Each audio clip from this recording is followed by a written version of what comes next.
هاي يا اصحابي، تعالوا بقى نودع سنة ونبدأ بسنة جديدة. يا رب تكون علينا بالخير والصحة والسعادة، ويا رب اهل فلسطين ينتصروا ويبقى عليهم بالخير يا رب. تعالوا بقى بينا اجيب لكم خلاصة سنة من الابحاث ومن السيريز اللي عملناها. جبت لكم النهارده وصفات ليوم كامل، من احلى وصفة للفطار وللغدا، وكمان لحلا كمان وكان صحي، ولوصفة عشاء صحية ولذيذة. جمعت لكم احلى وصفات ليوم كامل تقدروا ان انتوا تقضوها في الفيديو ده، ودي بجد خلاصة خبرات السنة كلها. فتعالوا بقى بينا نبدأ الفيديو.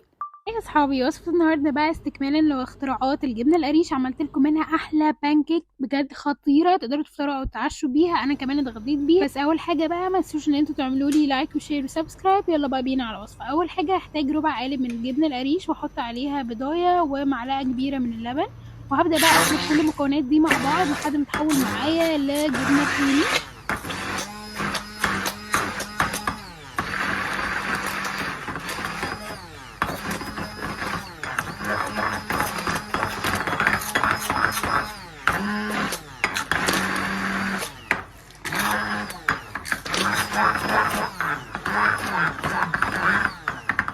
بصوا بقى، ده القوام اللي انا احتاجته. هي بقت معايا جبنه كريمي خالص.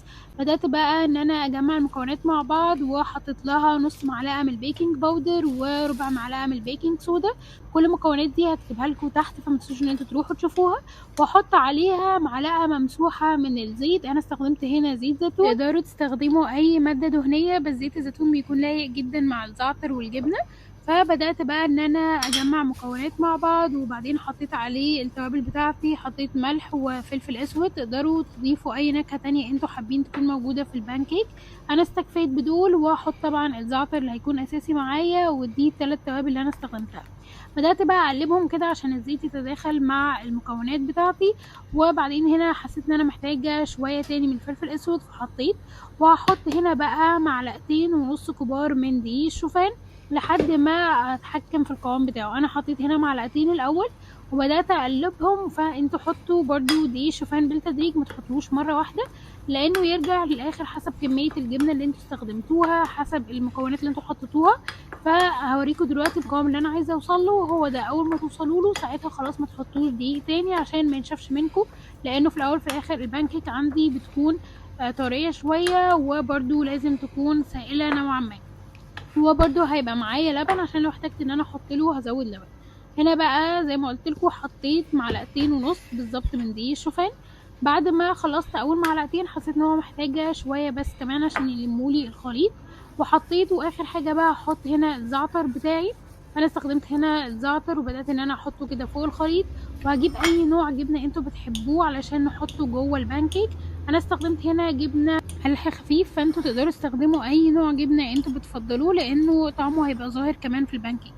بدات بقى اقطعها لمربعات صغيره علشان ادخلها عندي في القوام بتاعي. وبعد بقى ما تخلصوا الكميه دي كلها هنبدا ان احنا نضيفها للخليط. انا هنا خلاص كده قطعتها، هبدا بقى ان انا اضيفها عندي للخليط بتاعي. وبعدين هبدا بقى ان انا اقلبهم بالمعلقه بالراحه كده عشان الجبنه عندي ما تتكسرش. انا محتاجاها برضو تكون قطع جبنه من جوه، ولما تتداخل كمان مع الخليط وتتعمل على النار هتسيح وهيبقى شكلها حلو قوي. وبعدين بقى بعد ما جمعت الخليط كله مع بعض هجيب معلقه كمان من اللبن واحطه عليه علشان يبقى سائل شويه. هستخدم هنا الطاسه، اسخنها كويس قوي على نار عاليه، واحط عليها زيت زيتون. وبعدين عايزاها تكون دافيه مش عايزاها تكون سخنه قوي. هنزل البانكيك في النص، وده الخليط ده القوام بتاعه زي ما انتم شايفين. القوام بتاعه ما بيكونش متماسك قوي ولا سائل قوي. هوزعه كده بالمعلقه بالراحه، وطبعا اخد بالنا لو احنا بنستخدم الطاسه بتاعتنا سيراميك او تيفال المعلقه ما تجيش عليها علشان ما نزعلش كلنا. فبدات بقى ان انا هنا اول ما تطلع معايا تبدا ان هي تعمل فقاقيع كده في النص، اعرف ان انا ناجحه معايا الوصفه. واسيبها على نار هاديه خالص تاخد وقتها نهائي. انا مش عايزه ان احنا نطلعها غصب عنها، ولا ان احنا نبقى مستعجلين عليها كل شويه نبص عليها، لا. احنا هنسيبها لحد ما تاخد راحتها خالص في السوا، وساعتها نرفعها بالراحه بالسباتولا كده هنلاقيها هي خلاص بقت جاهزه معايا. بصوا ده كده شكلها. طبعا اول بانكيك عادي ممكن تبوظ منكم مفيش مشكله، بس انا الحمد لله ما باظتش، هي بس احمرت شويه زياده. بدات بقى ان انا اقلبها، وهنا قلبتها خلاص. على فكره انتوا لو بتستخدموا طاسه ما بتلزقش، فانتوا ممكن ما تحطوش اي ماده دهنيه. وده اللي انا عملته بعد اول بانكيك. انا مزودتش زيت تاني، هي كان اول واحده بس عشان كنت خايفه من الموضوع ده، وبعدين بقى خلاص استخدمته كله على طول من غير زيت. هبدا بقى ان انا هنا اول ما اتعملت معايا واتحمرت ادتني لون الجولد الخطير ده، هجيب هنا الطبق بتاعي وهرصهم كلهم فوق بعض. هنا عملت اول واحده وبعد كده نزلت عليها بالتانية، وبجد حاجه كده خطيره. صحيح ما تنسوش القوام اللي انتوا عملتوه الكريمي للجبنه اللي في الاول ده خليه معاكم منه شويه عشان هنحطه ونزين بيه البانكيك من فوق. اخر واحده بقى حبيت اوريها لكم، انا عملتها هنا من غير زيت خالص. بدات ان انا احطها واوزعها كده في نص الطاسه بتاعتي، طبعا الكميه كانت خلاص قربت تخلص، فبدات ان انا اوزعها بالمعلقه كده واعملها على قد ما اقدر. انا برضو ما بعملهاش رفيعه، وزعتها بالمعلقه كويس قوي وسبتها برضو زي ما قلت لكم تاخد راحتها على الاخر. هسيب لكم فوق لينكات تاني لبقيه الاختراعات اللي عملناها بالجبنه القريش، ما تنسوش ان انتوا تروحوا تشوفوها. وبجد الوجبه دي مشبعه جدا وغنيه بالبروتين فوق ما تتخيلوا، لان فيها كل العناصر بتاعتنا كلها بروتين. هبدا بقى هنا اقلبها على الناحيه التانية وكده جاهز معايا اخر واحده في البانكيك. تعالوا بقى نحطهم كلهم فوق بعض وتعالوا بقى اتفرجوا على شكلهم عامل ازاي. بجد كده حاجه خطيره، طعمه حلو قوي. وده كده شكلهم فوق بعض. اسيبكم بقى تتفرجوا على كام صوره ليها كده عشان بجد شكلها كان حلو قوي والزعتر فيها كده.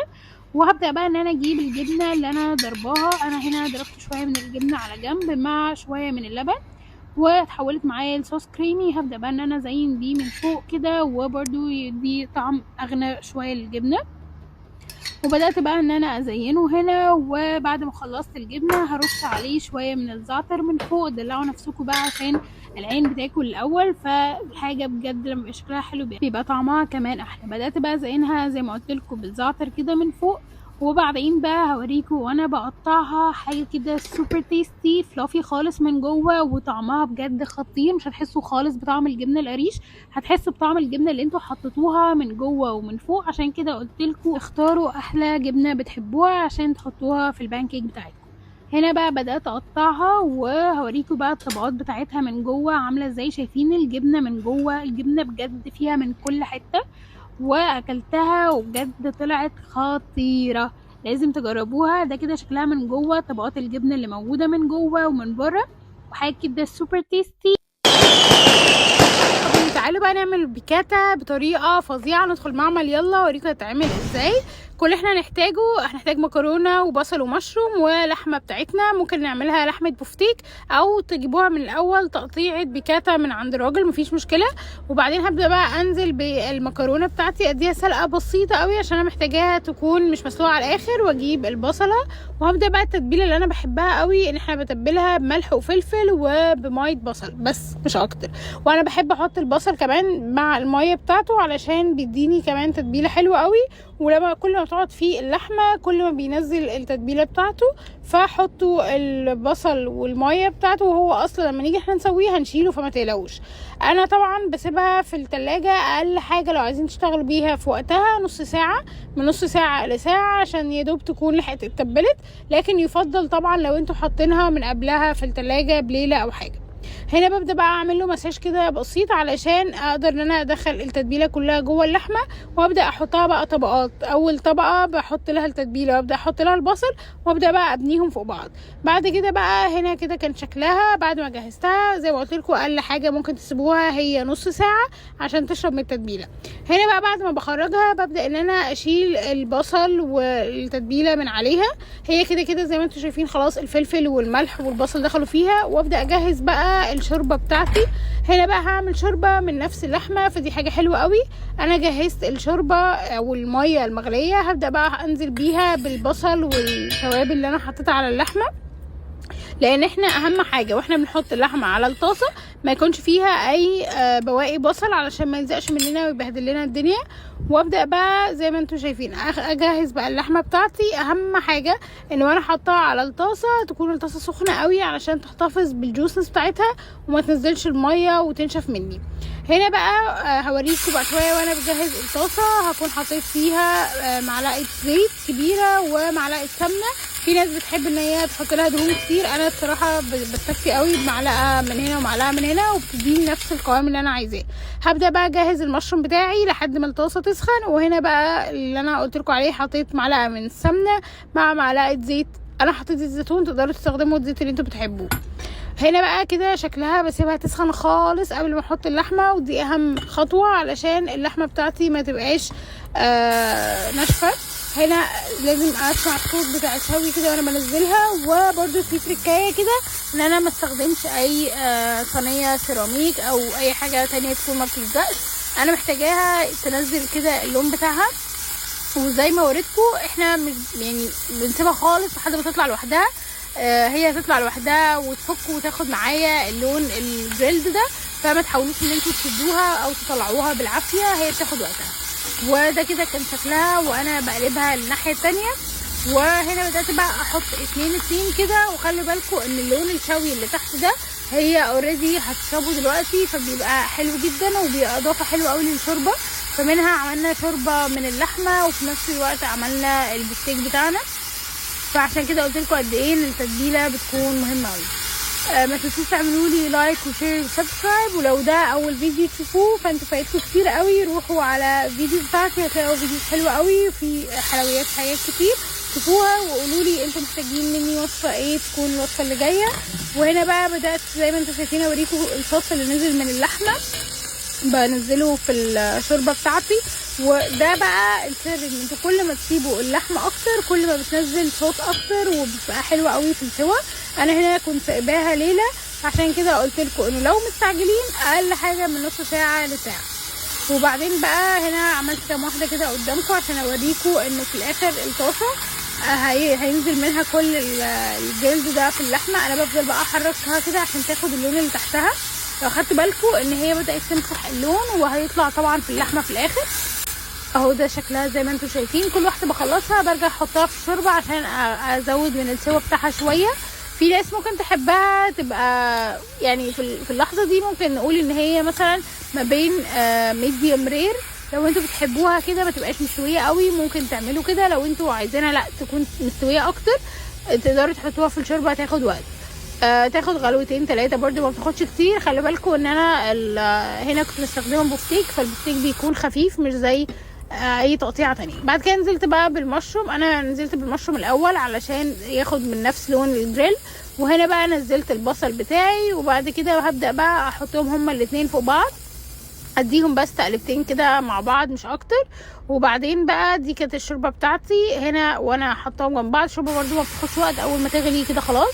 هنا بقى بدات ان انا انزل بالشوربه، وزي ما انتم شايفين قد ايه ان الشوربه غنيه قوي من مرقه اللحمه اللي احنا حطيناها، ومن غير ما نستخدم مرقه ولا حاجه من تتبيله اللحمه لوحدها. التركه هنا بقى انا ما بحبش استخدم الكريمه، فبستخدم مكانها اللبن. وتقدروا بقى تحطوا اللبن زي ما انتم حابين اللون بتاع البيكاتا يظهر عندكم. كل ما بيكون البيكاتا لونها خفيف زودوا اللبن اكتر. انا هنا برضو في تركه بعملها، وهي ان انا بسيبها على نار هاديه تاخد وقت، فالصوص بتاعها بيبدا يتقل. لو انتوا عايزينه يتقل على طول ومن غير ما تستنوا ممكن تحطوا عليها معلقه دقيق او معلقتين دقيق حسب الكميه بتاعتكم، وبرضو هيخليه يمسك ويقلب بقى معاكم باحلى صوص مشروم من غير ما تستخدموا اي كريمه. وده كده كان شكلها وصفة سهلة وبسيطة ومش محتاجين فيها تعقيد ولا محتاجين ان احنا نستخدم، لو انتوا عايزينها خفيفة ما تستخدموش دقيق. وده كده كان شكلها وهي بتغلي، وده الفاينل لوك بتاعها قبل ما اقفل عليها. زي ما قلت لكم عشان تتقل سيبوها على نار هادية وسيبوها شوية. وده كده الفاينل لوك بتاعها بالهنا والشفا، حاجة كده خفيفة وسهلة.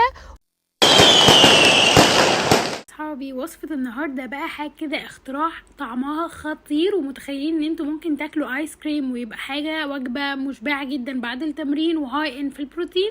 ومش بس كده تقدروا تاكلوها لاطفالكم تبقى مغذية جدا لانها معمولة من الجبنة القريش. دي كل المكونات اللي هنحتاجها. تعالوا بقى بينا على الوصفة، بس اول حاجة متنسوش تعملوا لي لايك وشير وسبسكرايب. يلا بينا.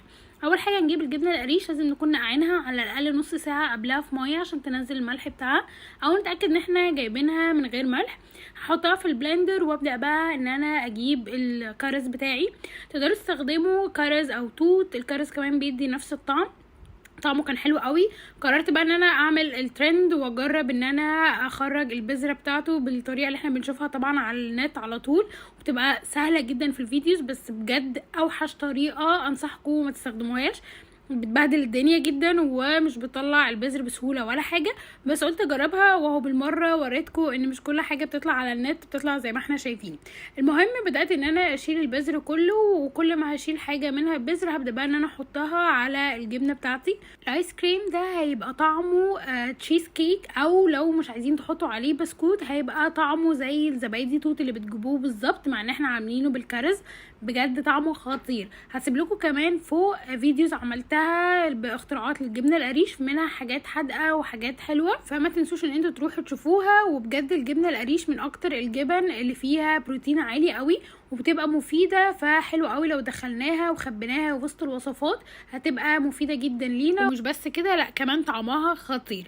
المهم هبدا بقى ان انا اخلص كل الكميه اللي عندي واشيل منها البذر. بتحطوا بقى الكميه بنسبه مع الجبنه اللي انتوا حاطينها.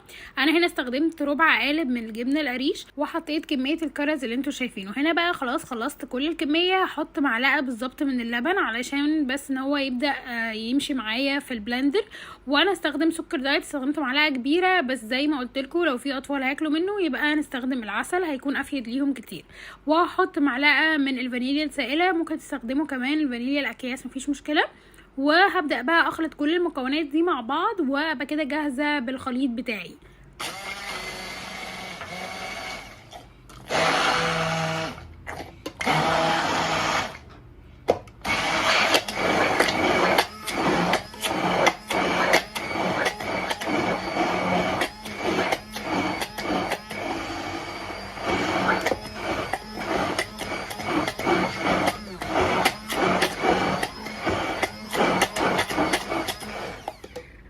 وده كده القوام بتاعه. وعلشان ادخل فيه بقى طعم الصور اللي بيكون موجود في الزبادي توت، هبدا احط معلقه كبيره من الزبادي ورشه ملح بتظبط اي حاجه، بجد بتبقى طعمها خطير.